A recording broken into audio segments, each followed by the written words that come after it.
चलिए तेजी से साप्ताहिक करंट अफेयर्स देख लेते हैं।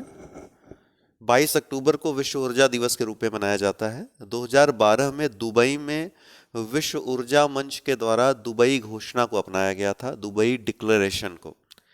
इसी संदर्भ में 22 अक्टूबर को विश्व ऊर्जा दिवस के रूप में मनाए जाने की घोषणा की गई। 24 अक्टूबर को क्या मनाया जाता है? संयुक्त राष्ट्र दिवस मनाया जाता है। क्यों? क्योंकि 24 अक्टूबर 1945 को संयुक्त राष्ट्र संघ की स्थापना हुई थी।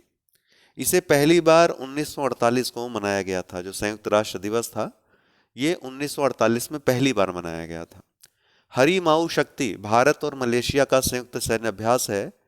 कहां पर आयोजित हुआ? भारत के उमरोई छावनी में आयोजित हुआ। ये उद्भव ये क्या है? या उद्धव क्या है? भारतीय सेना है तो एक प्रोजेक्ट है। प्राचीन ज्ञान और आधुनिक सैन्य शास्त्र से संबंधित है। प्राचीन ज्ञान और आधुनिक सैन्य शास्त्र को एक साथ लाएगा ताकि सेना को और ज्यादा कुशल बनाया जा सके। राफेल ग्रासी ये IAEA के अंतर्राष्ट्रीय परमाणु ऊर्जा एजेंसी के महानिदेशक हैं। भारत यात्रा में है वर्तमान में, इसलिए चर्चा में है। राफेल ग्रासी नाम याद रखे, रट लीजिए। 1957 में IAEA की स्थापना हुई थी वियना में। ऑस्ट्रिया की राजधानी है वियना, यहां पर हेडक्वार्टर है IAEA का। चंडीगढ़ विश्वविद्यालय अंतरराष्ट्रीय संगीत व नृत्य उत्सव यहां पर आयोजित हुआ। कहां पे? चंडीगढ़ विश्वविद्यालय में अंतरराष्ट्रीय संगीत व नृत्य उत्सव। बिशन सिंह बेदी ये पूर्व भारतीय क्रिकेटर थे, कप्तान भी थे। स्पिनर के रूप में अगर देखें तो तत्कालीन जब ये खेलते थे तो सर्वश्रेष्ठ इनको स्पिनर माना जाता था। इनका हाल ही में निधन हो गया। तेज और हमून चक्रवात, तेज चक्रवात अरब सागर में और हमून चक्रवात बंगाल की खाड़ी में आने वाला है। जुड़वा चक्रवात ये रहेंगे, अर्थात एक साथ जब चक्रवात आते हैं दोनों तरफ से तो इनको जुड़वा चक्रवात की स्थिति कहते हैं। तो इसकी भविष्यवाणी हाल ही में मौसम वैज्ञानिकों ने की। तो ये याद रखिएगा कि हमून चक्रवात कहाँ आया? बंगाल की खाड़ी में। तेज चक्रवात कहाँ पे आया? अरब सागर में।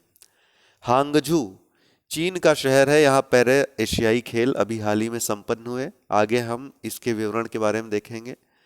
उत्तर प्रदेश 500 करोड़ रुपए की, अति महत्वपूर्ण है ये फैक्ट, 500 करोड़ रुपए की मुख्यमंत्री हरित सड़क अवसंरचना विकास एजेंसी, जिसको CM ग्रिड योजना भी कहा जा रहा है, शहरी क्षेत्र के लिए योजना है, इसको मंजूरी दी गई।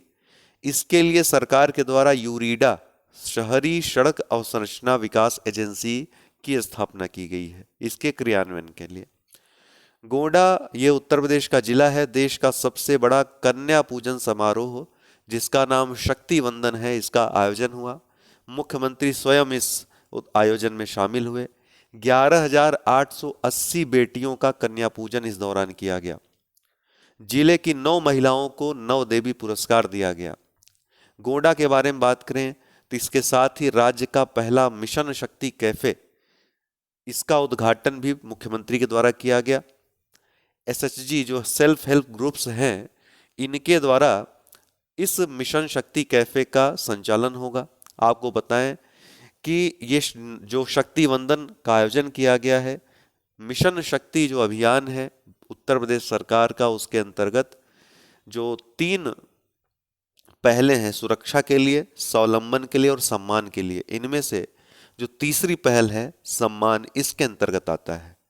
पिंक बालवर्म, पिंक बालवर्म एक कीट है, कपास की खेती में हानिकारक कीट इसको माना जाता है।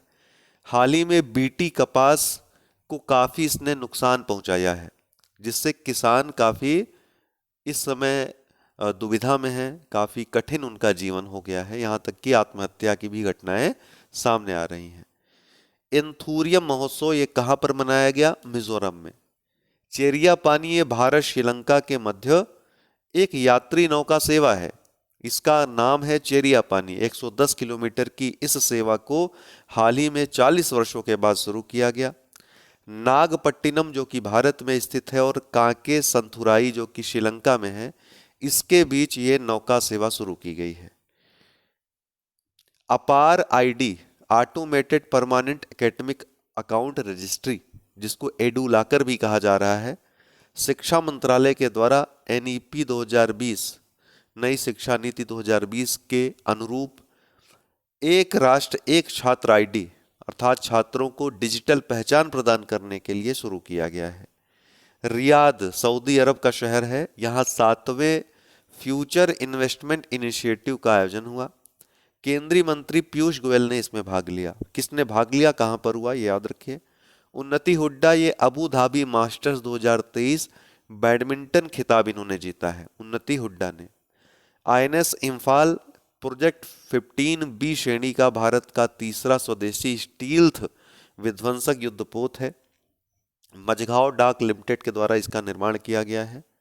महिला अधिकारियों के लिए आवास वाला यह पहला युद्धपोत है। इसके साथ ही अन्य प्रोजेक्ट के तहत जो जो युद्धपोत हैं इनको भी याद रखिए। प्रोजेक्ट 15A के तहत INS Kolkata, INS Kochi, INS Chennai आते हैं। प्रोजेक्ट 15B जो कि 15A का ही उन्नत संस्करण है, इसके अंतर्गत ही INS Visakhapatnam, INS Mormugao, INS Imphal और आईएनएस सूरत आते हैं। प्रोजेक्ट 17 के तहत INS Shivalik, INS Satpura, INS Sahyadri आते हैं। प्रोजेक्ट 17A के तहत INS Nilgiri, INS Himgiri, INS Udaygiri आते हैं। प्रोजेक्ट 28 के तहत आईएनएस कामोर्टा, कदमत और किल्टान आते हैं। प्रोजेक्ट 75 के तहत आईएनएस कलावेरी, खंदेरी, करंज, वेला आदि आते हैं। प्रोजेक्ट 71 के तहत आईएनएस विक्रांत। प्रोजेक्ट 15 के तहत INS Delhi, INS Mysore, INS Mumbai. Project 25A के तहत आईएनएस रंजीत, आईएनएस ज्योति, कुलिश आदि आते हैं। 27 अक्टूबर 1947 को दोस्तों भारतीय पैदल सेना का इन्फेंट्री डे 27 अक्टूबर को मनाया जाता है। क्यों मनाया जाता है इन्फेंट्री डे? क्योंकि 27 अक्टूबर 1947 को जम्मू कश्मीर में मिलिट्री ऑपरेशन किया गया था, जब पाकिस्तान ने आक्रमण कर दिया था जम्मू कश्मीर पे। जब भारत और आक्रमण के बाद वहाँ के राजा हरि सिंह ने भारत के साथ विलय पत्र पर हस्ताक्षर किए थे, तब भारतीय सेना ने इसमें अभियान अपना चलाया था और फिर पाकिस्तान को उसमें मुंह की खानी पड़ी थी। जम्मू कश्मीर पे पूर्णतः नियंत्रण कर लिया था फिर भारत सरकार ने। तो जम्मू कश्मीर पे मिलिट्री ऑपरेशन की याद में, उसमें जो हमारे जवान शहीद हुए थे उनका जो शौर्य था उसको याद करने के लिए 27 अक्टूबर को इन्फेंट्री डे मनाया जाता है। अब आपको बताएं, ये पैदल सेना जो भारतीय पैदल सेना थी उसका ये पहला अभियान में था।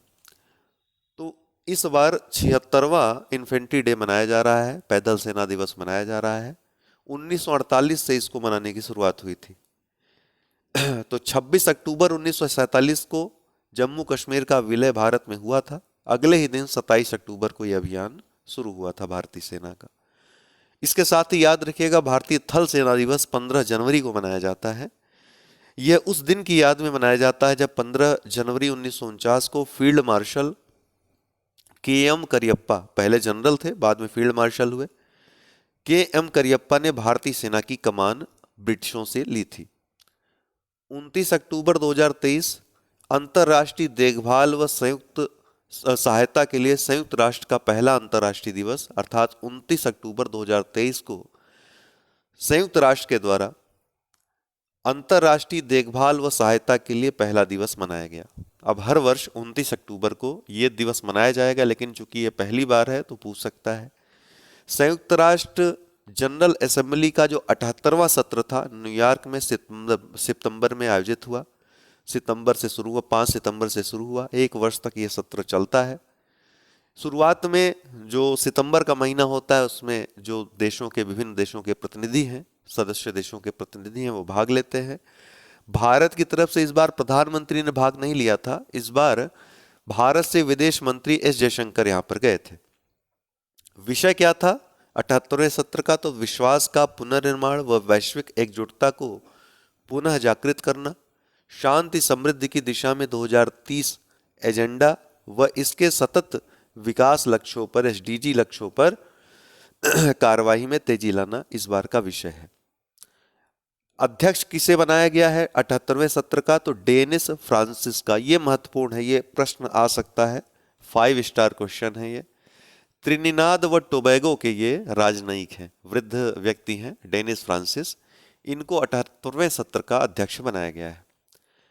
मॉन्ट्रो कन्वेंशन ये किससे संबंधित है पूछेगा? तो बास्पोरस और डार्डानेल्स, ये दोनों जल संधियां जो हैं तुर्की में जो स्थित हैं, इनको नियंत्रित करने वाला अंतर्राष्ट्रीय समझौता है, मॉन्ट्रो कन्वेंशन। श्रीलंका श्रीलंका ने अपने यहाँ जो आर्थिक डामाडोल की स्थिति है उसको सुधारने के लिए पर्यटन गतिविधियों को बढ़ावा देने के उद्देश्य से भारत सहित 7 देशों को मुफ्त वीजा प्रदान किया है।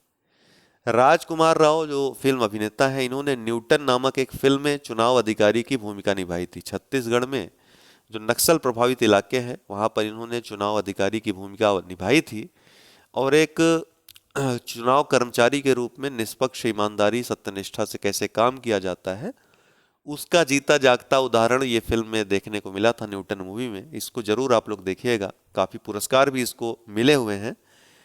तो भारतीय निर्वाचन आयोग द्वारा लोगों को प्रेरित करने के लिए राष्ट्रीय आइकन राजकुमार राव को बनाया गया है। अशोक गाडगिल और सुब्रा सुरेश, ये दोनों भारतीय अमेरिकी हैं। अमेरिका का सर्वोच्च वैज्ञानिक पुरस्कार इनको दिया गया है। देहरादून भारत में पर्यावरण मंत्रालय भारत सरकार के द्वारा वन अनुसंधान संस्थान, पूछता भी है कहाँ स्थित है, देहरादून में, वनों पर संयुक्त राष्ट्र फोरम का मेजबानी किया गया। कहाँ पर किया गया पूछेगा, भारत के द्वारा मेजबानी की गई वन अनुसंधान संस्थान देहरादून में। किसकी मेजबानी की गई? वनों पर संयुक्त राष्ट्र फोरम की। हेतल दवे भारत की पहली महिला सूमो पहलवान है ये। इन पर एक मूवी बनाई गई है, सूमो दीदी। इसका प्रीमियर जापान के टोक्यो में होगा। गुजरात के गांधीनगर में कलोल में स्थित देश के पहले नैनो डीएपी संयंत्र का उद्घाटन गृह मंत्री अमित शाह के द्वारा किया गया। यह संयंत्र इफ्को का है। स्टैनफोर्ड विश्वविद्यालय यूएसए द्वारा जारी, अब देखिए ये प्रश्न इसलिए महत्वपूर्ण हो जाता है, देखिए देश भर में घूम घूम करके उर्वरक मंत्री नहीं बल्कि गृह मंत्री अमित शाह के द्वारा उद्घाटन किया जा रहा है नैनो डीएपी संयंत्र। जितने नैनो यूरिया संयंत्र हैं, नैनो डीएपी संयंत्र हैं, इनका उद्घाटन लगभग हर जगह अमित शाह के द्वारा किया जा रहा है। इसलिए प्रश्न जब पूछेगा तो आप उर्वरक मंत्री दिमाग में तुरंत आ जाएगा आपके, अगर पढ़ कर जाएंगे तो आराम से अमित शाह कर लेंगे। स्टैनफोर्ड विश्वविद्यालय यूएसए द्वारा जारी दुनिया के शीर्ष 2% वैज्ञानिकों की सूची में भारत के किस संस्थान के 5 शिक्षक शामिल हैं? तो आईआईटी पलक्कड़ के। फिर से प्रश्न पढ़ रहा हूं। स्टैनफोर्ड विश्वविद्यालय यूएसए में स्थित है, कैलिफोर्निया में। इसके द्वारा एक रिपोर्ट जारी हुई है, सूची जारी हुई है, दुनिया के शीर्ष 2% वैज्ञानिकों को शामिल किया गया है इसमें भारत के आईआईटी पलक्कड़ के 5 शिक्षक शामिल हैं। नई दिल्ली में विमर्श का आयोजन हुआ। विमर्श क्या है? 5G तकनीक पर राष्ट्रीय हैकाथॉन है, इसका नाम है विमर्श। आयोजन कहाँ हुआ? नई दिल्ली में। गोवा 37वें राष्ट्रीय खेल का आयोजन यहाँ हो रहा है। प्रधानमंत्री के द्वारा मडगांव में उद्घाटन किया गया। पहली बार है जब राष्ट्रीय खेलों का आयोजन गोवा में आयोजित हो रहा है। अहमदाबाद आदि महोत्सव 2023 की शुरुआत यहाँ पर हुई। कहाँ पे? अहमदाबाद में। नई दिल्ली में वायुसेना कमांडरों का सम्मेलन हुआ है। कहाँ पे? नई दिल्ली में। ओटिस क्या है? तो चक्रवात है। कहाँ पर आया है? मैक्सिको में आया है। माइक जॉनसन अमेरिकी प्रतिनिधि सभा के नए अध्यक्ष बने हैं। ठीक है, रिपब्लिकन के ये सदस्य हैं, रिपब्लिकन के ये जो है मेंबर हैं। रिपब्लिकन पार्टी और जो डेमोक्रेटिक पार्टी, 2 पार्टियां हैं। माइक जॉनसन रिपब्लिकन के प्रतिनिधि हैं, अमेरिकी प्रतिनिधि सभा के नए अध्यक्ष बने हैं। ऑपरेशन चक्र आपने पढ़ा था, ऑपरेशन चक्र 2, ये सीबीआई के द्वारा भारत में साइबर अपराधियों के खिलाफ चलाया जाने वाला अभियान है। वृहत अभियान इसमें सीबीआई ने चलाया हुआ है साइबर अपराधियों के खिलाफ।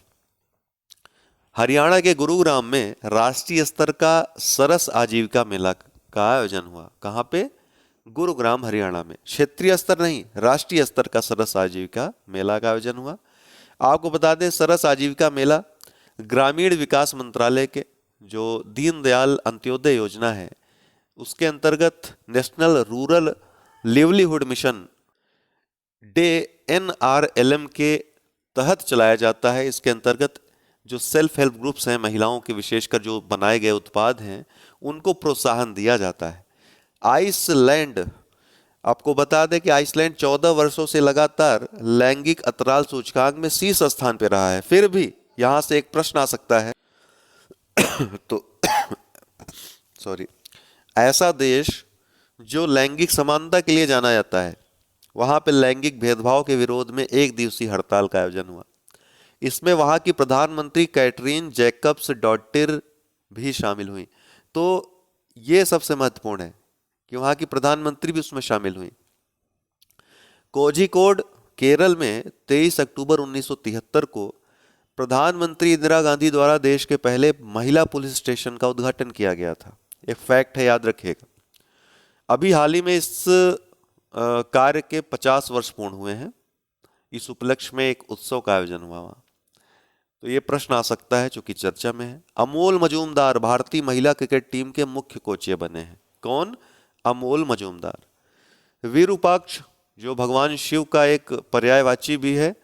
स्वदेशी उन्नत रडार है देश का, स्वदेश निर्मित उन्नत रडार है। वायुसेना के द्वारा इसके संचालन की तैयारी की जा रही, विभिन्न स्तरों पर यह चर्चा में आया है। नई दिल्ली, भारतीय सेना के द्वारा कहां पर चाणक्य रक्षा संवाद 2023 का आयोजन किया गया?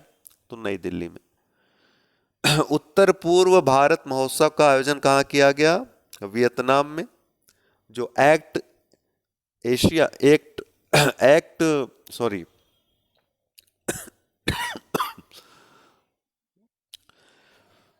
एक्ट ईस्ट पॉलिसी है भारत की, उसके अंतर्गत उत्तर पूर्व भारत महोत्सव का आयोजन कहां पर किया गया पूछेगा? अभी हाल ही में वियतनाम में। नई दिल्ली, भारतीय मोबाइल कांग्रेस का 7वां संस्करण कहां पर आयोजित हुआ? भारतीय मोबाइल कांग्रेस का 7वां संस्करण, इसका उद्घाटन प्रधानमंत्री के द्वारा नई दिल्ली में किया गया। वहीं नई दिल्ली में ही 16वें अर्बन मोबिलिटी शहरी गतिशीलता इंडिया कांग्रेस 2023 का भी आयोजन किया गया। तो ये दोनों आयोजन कहां पर किए गए? नई दिल्ली में। बैजनाथ अग्रवाल, ये गीता प्रेस गोरखपुर के ट्रस्टी हैं। इनका निधन हो गया हाल ही में, ठीक है। ये गीता प्रेस गोरखपुर के ट्रस्टी थे। मेरा होचोंगबा उत्सव, ये कहाँ का उत्सव है? अभी हाल ही में मनाया गया मणिपुर में। मणिपुर की राजधानी कहाँ है? इम्फाल में। तो इम्फाल में ये उत्सव मनाया गया। एनईपी अर्थात न्यू एजुकेशन पॉलिसी सारथी, यूजीसी के द्वारा लखनऊ विश्वविद्यालय के 3 छात्रों को एनईपी 2020 के लिए छात्र राजदूत चुना गया है। ये कौन कौन से 3 छात्र हैं? दिव्यांशी गुप्ता, प्रियांशी राय और आशुतोष वाजपेयी। चौथे पैरा एशियाई खेल 2022 जो हलवी 2023 में हांगझोउ चीन में आयोजित हुए, इसके बारे में संपूर्ण जानकारी जो महत्वपूर्ण है परीक्षा दृष्टि से। पहली बात कि 2010 में इसका पहला संस्करण आयोजित हुआ था, चीन में ही पहला संस्करण था वो। 2014, 2018 और अब 2022 में ये चौथा संस्करण आयोजित हुआ। कहाँ पे? हांगझोउ चीन में। कुल 43 देशों ने इसमें भाग लिया। भारत से अभी तक का सबसे बड़ा दल 303 एथलीटों का दल गया था। 191 पुरुष थे इसमें, 112 महिलाएं थी। 2018 में इसके पहले 190 एथलीट गए थे भारत से, तो 303 इस बार गए हैं।